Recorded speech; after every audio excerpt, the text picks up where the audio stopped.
Assalamualaikum warahmatullahi wabarakatuh. Selamat pagi, salam sejahtera bagi kita semua. Om Swastiastu, namo buddhaya, salam kebajikan.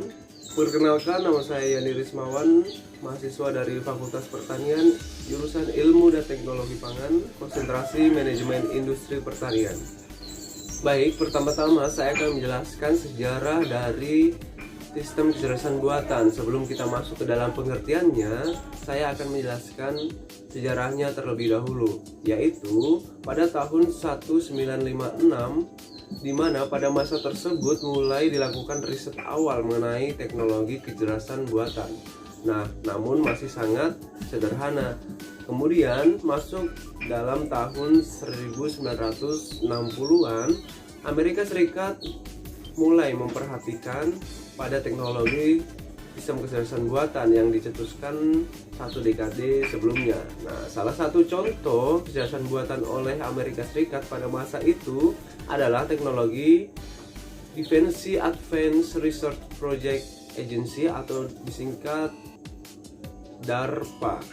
Nah, kemudian kesuksesan awal DARPA adalah ketika menyelesaikan pemetaan pembuatan jalan di tahun 1970-an. Saya akan menjelaskan mengenai pengertian dari kecerdasan buatan. Nah, kecerdasan buatan adalah kecerdasan yang ditambahkan dalam suatu sistem yang bisa diatur dalam konteks ilmiah atau bisa disebut juga intelijensi artifisial. Dilihat dari segi bahasa, teknologi kecerdasan buatan tersusun dari dua kata, yakni kecerdasan dan buatan. Secara sederhana didefinisikan sebagai suatu kecerdasan atau suatu keahlian yang pada dasarnya merupakan buatan manusia. Kemudian kita masuk dalam pengertian kecerdasan buatan menurut beberapa para ahli. Yang pertama yaitu Andreas Kaplan dan Michael Henlein mengemukakan bahwa atau mendefinisikan bahwa sistem kecerdasan buatan sebagai kemampuan suatu sistem dalam mendefinisikan atau menafsirkan data eksternal dengan benar untuk belajar dari data tersebut dan menggunakan pembelajaran tersebut untuk mencapai suatu tujuan tertentu. Kemudian Gaskin mengemukakan bahwa kecerdasan yang ditunjukkan oleh suatu entitas buatan, sehingga menurutnya kecerdasan buatan ini diciptakan dan kemudian dimasukkan ke dalam program komputer. Nah, yang terakhir dari Kusuma Dewi, sebagai sebuah studi yang membuat atau menjadikan perangkat komputer bisa melakukan sesuatu seperti yang dilakukan oleh manusia. Baik, itulah tadi pengertian dari sistem kecerdasan buatan menurut beberapa para ahli, dan kemudian saya akan menjelaskan tentang bentuk-bentuk kecerdasan buatan. Yang pertama yaitu acting humanly, yaitu sistem yang melakukan suatu pekerjaan seperti halnya manusia. Yang kedua yaitu thinking humanly, atau sistem yang berpikir seperti halnya manusia. Yang ketiga yaitu think rationally, atau sistem yang berpikir secara rasional. Kemudian act rationally, atau sistem yang bertindak secara rasional. Kemudian kita masuk ke dalam manfaat kecerdasan buatan. Yang pertama yaitu membantu meminimalkan kesalahan. Contohnya yaitu pada penggunaan autofocus pada kamera. Dibuatnya autofocus bisa memudahkan kita dalam membidik sebuah objek yang kita inginkan. Nah, yang kedua yaitu solusi untuk hemat energi. Mengapa?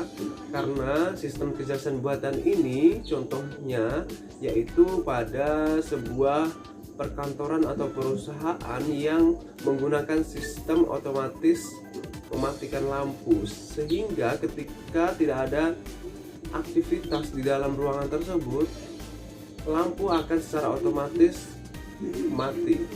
Kemudian yang ketiga yaitu menghemat sumber daya manusia. Nah, mengapa menghemat sumber daya manusia? Karena sebuah atau semua pekerjaan yang dilakukan dahulunya oleh manusia sudah digantikan oleh sistem kecerdasan buatan, atau dalam hal lain yaitu sudah digantikan oleh komputer.